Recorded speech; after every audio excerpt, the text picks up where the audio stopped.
Ligi ambao tumetoka kuutazama siku ya leo kutokea katika uwanja wa KMC Complex ni mtanange ambao umeikutanisha klabu ya soka ya Simba dhidi ya kikosi cha timu ya soka ya Pamba Jiji, mchezo ambao Simba wameweza kufanikiwa kuondoka na alama 3 mbele ya kikosi cha timu ya soka ya Pamba Jiji kwa kuibuka na ushindi. Kabla ya kuendelea mbali, kama ni mshabiki wa Simba, umeweza kukoshwa na ushindi ambao Simba wameweza kukosa dhidi ya kikosi cha timu ya soka ya Pamba Jiji, like video yetu, alafu sasa twende kwenye comment section katuambie wewe ni mchezaji gani ambaye ameweza kukuvutia katika mchezo wa leo dhidi ya Simba Sports Club. Sasa twende kazi tukafahamu nini ambacho kimeweza kujiri katika mchezo. Ufahamu katika kipindi cha kwanza dakika 16 kutokana na faulo ambayo aliweza kuchezewa Joshua Mutale Budo, basi ikaweza kuzaa penalti na penalti hiyo ikaweza kupigwa na Jean Charles Ahoua katika dakika ya 16.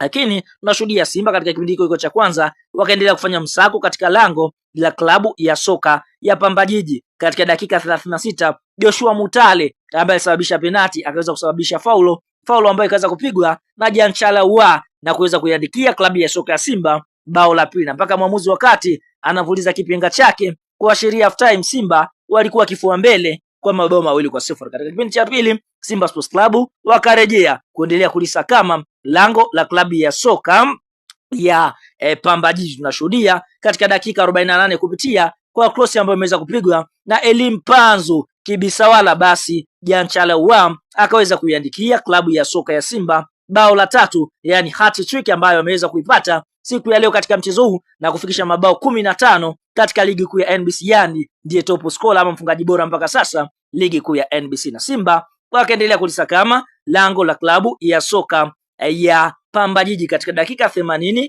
kutokana na kazi nzuri ambayo iliweza kufanywa. Basi tunashuhudia Simba kupitia kwa Leon Christian Mambida akaweza kuiandikia klabu ya soka ya Simba bao la 4, na Simba wakaendeleza msako hivyo hivyo. Dakika 85 tena Leonel Christian Mambida akaweza kufunga sensational goal, yani goli la amazing, goli ambalo lilikuwa ni bora sana na kuweza kuifanya Simba kuweza kupata bao la 5. Lakini kabla ya mpira kumalizika dakika 86 tunashuhudia Pamba Jiji wakaweza kupata bao la kufutia machozi katika dakika ya 86 kupitia kwa mchezaji Tegis ambaye amesajiliwa katika dirisha dogo la usajili, mpaka mwamuzi wakati anapuliza kipenga chake katika dakika 90, basi mnyama Simba ameweza kufanikiwa kuibuka na ushindi mbele ya kikosi cha timu ya soka ya Pamba Jiji, ukiwa ni mchezo wa ligi kuu ya NBC. Hivi sasa tunavyoongea mnyama Simba Sports Club kunako msimamo wa ligi kuu ya NBC anamfukuza Yanga vibaya sana, ambapo Yanga yupo katika nafasi ya kwanza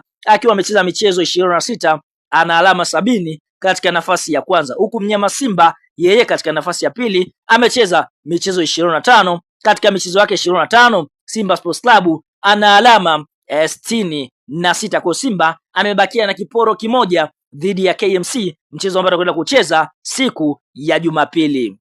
Sasa mara baada ya mchezo wa Simba Sports Club na kikosi cha timu ya soka ya Pamba Jiji kumalizika na klabu ya soka ya Simba kuweza kufanikiwa kuibuka na ushindi wa mabao 5-1 katika mchezo hatari, ambapo Simba kwa upande mwingine tunaona anaendelea kuvitafuna jiporo vyao kupitia meneja habari na mawasiliano wa klabu ya soka ya Yanga ndugu Alishabani Kamwe ameweza kutuma kijembe kizito. Anasemaje? Anasema hivi: kwa mlioona leo wana Yanga na bado timu yetu inaongoza ligi, ni ishara kuwa tunapaswa kuheshimu na kuwaombea sana viongozi wetu. Sio rahisi hata kidogo, ingekuwa ni watu dhaifu wangeshakata tamaa. Vita wanaopigania msimu huu